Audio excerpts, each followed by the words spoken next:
السلام عليكم ورحمة الله وبركاته. ازيكم يا حبايبي، عاملين ايه؟ اهلا بيكم في يوم جديد وفيديو جديد من قناة كوكتيل الهوانم.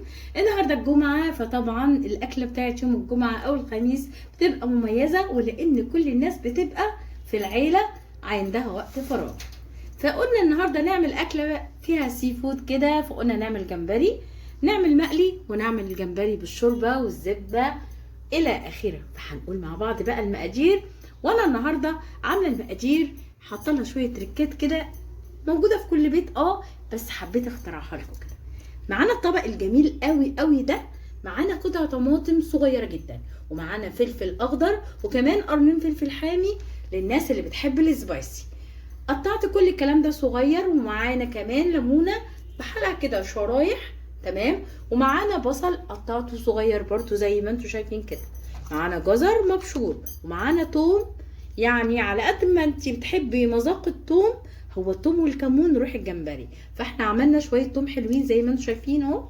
ومعانا الطبق الرائع ده، معانا هنا حاجه اسمها زر الورد، حلو قوي.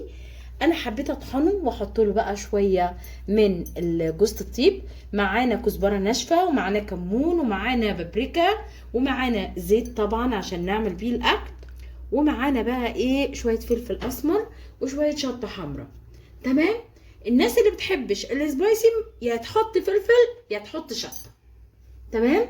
الناس اللي بتحب السبايسي قوي تحط الاتنين. ومعانا زيت، وهنيجي بقى دلوقتي ونسميه ونصلي على رسول الله ونبدا ونعمل الجمبري. نصيحه مني، لما تيجي تاكلي الجمبري او تعمليه، اعمليه قرب الايه، قرب الغدا او قرب ما انت هتاكليه. ليه بقى؟ الجمبري بيحب يستوى في وقت معين، مش كتير طبعا، لان كتر ما بتسيبيه على النار بيجلد بالعاميه كده، وبيبقى طعم المذاق يروح منه. فانت قرب الغدا، قبل الغدا بنص ساعه قومي على طول، طالما انت ست شاطره ومقطعه الحاجات زي كده ومحضره كل المكونات، هتحطيه قبل الغدا بنص ساعه هتعمليه وهيبقى زي الفل. احنا هنعمل شويه شوربه جمبري، ولا احلى ولا اروع من كده. بس وانت بتتفرجي عليا اوعي تعملي لايك، اوعي تنسي لا مش اوعي تعملي لايك، اوعي تنسي تعملي لايك. وكمان اوعي تنسي تشتركي في القناه لو الفيديو بتاعي عجبك. يلا بينا بقى نبدا ونعمل الفيديو بتاعنا ونعمل الاكله بتاعتنا. بدايه انا فضيت الزيت، تمام. انا بقى بعمل ايه؟ بحب قوي معلقه الزبده دي عشان الشوربه يبقى طعمها حلو كده، ويبقى طعم الشوربه جوسي برضو. لو انت مش عاوزاها دي مش اجباري، تمام. اخليها كده بس ايه تسخن شويه، تمام اهو.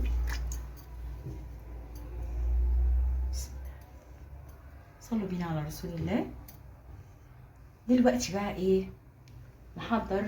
اول حاجه بتنزلي بيها هي البصل. دلوقتي بقى الزيت سخن والزبده خلاص اهيت اندمجت معاه. انزل البصل بقى كده، تمام اهو.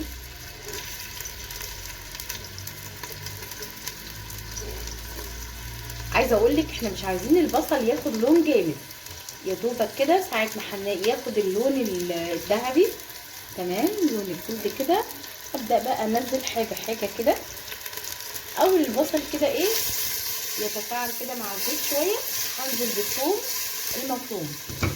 عايزه اقول لك ريحه الزبده بتعمل شغل جامد قوي في المذاق والريحه بتاعه الجمبري.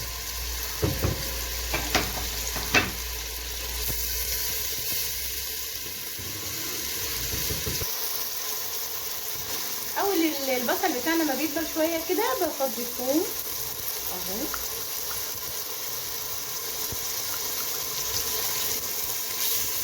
الثوم بقى من الحاجات الجميله اللي بتدي ريحه حلوه قوي للاكل. وزي ما قلت لكم كده ان الجمبري الروح بتاعه الكمون والثوم، تمام.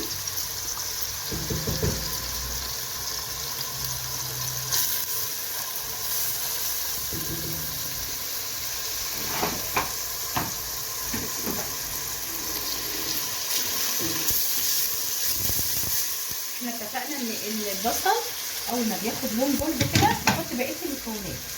عايزه اقول لكم ان المكون الجاي اللي هحطه الطماطمايه اللي انا مقطعاها صغير زي ما انتم شايفين اهو. ابتدى اللون الجولد يبقى حوالين البصل. هعمل ايه؟ هننزل بالطماطمايه كده، تمام اهو. اهو.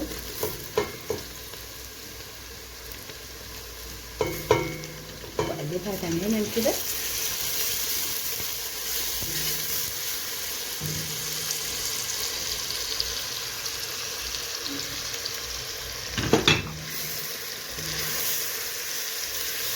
عايزه اقول لك ان الريحه جنايه، لسه بقى لا اتحط الجمبري ولا حاجه، بس الريحه حلوه قوي قوي، كمان لسه ما تبلناش حاجه.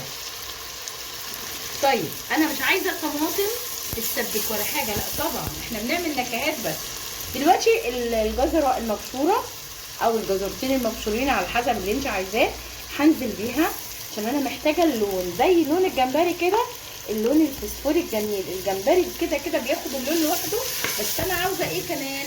عاوزه الجزر كده يديني لونه حلو اهو. الله، بجد بجد بجد الريحه حلوه ممتعه جدا جدا جدا. احنا عايزين الحاجه بتاعتنا مش مستويه قوي، تمام؟ عشان لما اجي اعمل الشوربه يبقى الحاجات دي بتدي نكهه حلوه قوي والشوربه جنب الجمبري، تمام؟ معانا الفلفل بقى، الفلفل الاخضر والفلفل السبايسي والفلفل الاحمر. طب انا ما عنديش الا فلفل اخضر بس، مفيش اي مشكله خالص. هقلب بقى تقليبه كده ما شاء الله، تمام. الزبده برضو عايزه اقول لك نصيحه عامله شغل قوي.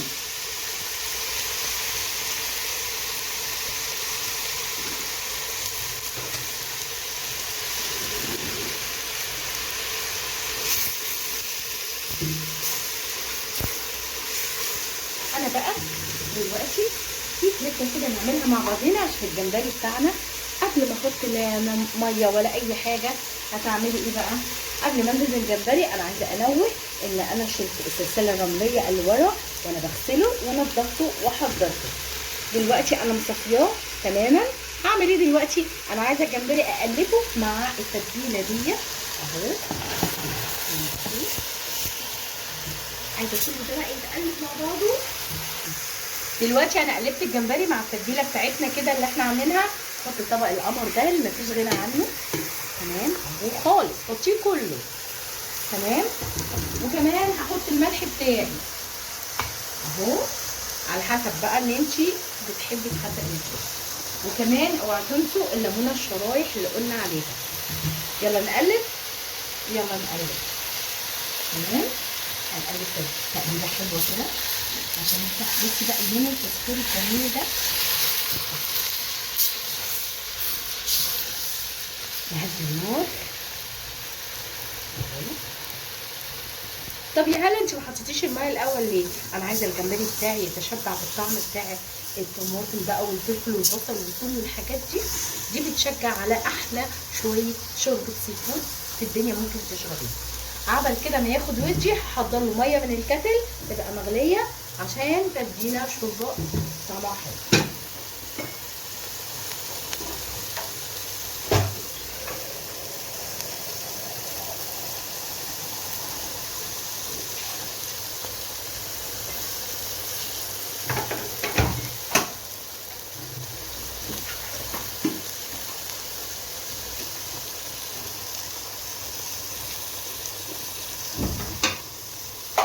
شايفين بقى اللون؟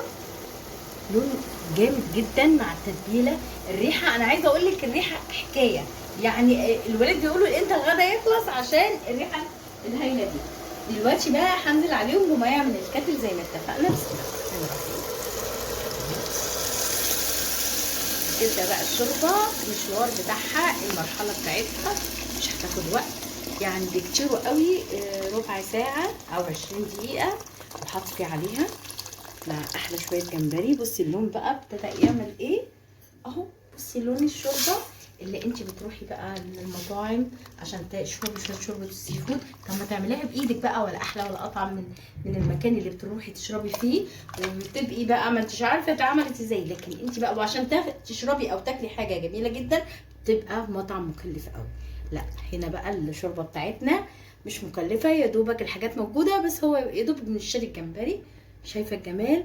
انا مش عايزه اقول لك شامه الريحه، لان انت لما تعمليها هتشمي الريحه اللي انا شاماها. نعمل لفه بقى بالكبشه بتاعتنا واوريكي، بس لسه ما غليتش خالص. بس الشوربه بتاعتنا بجد واو رائعه.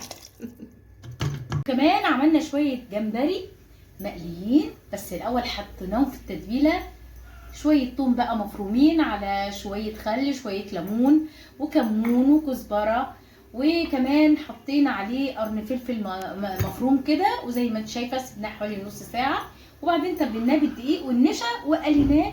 مش عايزه اقول لك خد يعني شويه زيت صغيرين خالص. ايه رايك؟ حكايه والطعم من جوه خطير. جميله الشوربه بتاعتنا السي فود الرائع ده، شوربه الجمبري. شايفه خلصنا وطفينا عليها، شايفه اللون، لون حكايه، والشوربه ولا احلى ولا اروع من كده. وكمان عملنا ايه؟ عملنا الرز الصياديه نقيناه بالشوربه بتاعت الجمبري. وكده يبقى خلصنا الاكله بتاعتنا. دلوقتي بقى احطها في السيرفيسات وتشوفي شكل جمال الاكل، لان دايما العين بتاكل قبل الفم. ودلوقتي خلصنا الاكله بتاعتنا وبقت شكلها ولا اروع ولا احلى من كده. اما الريحه والطعم طبعا انا تذوقت، طبعا ما استنيتش يعني قبل الغدا، حاجه كده جباره جباره. الطعم حكايه، والشوربه بقى عايزه اقول لك ان شابوه لها، جميله جدا وطعمه جدا.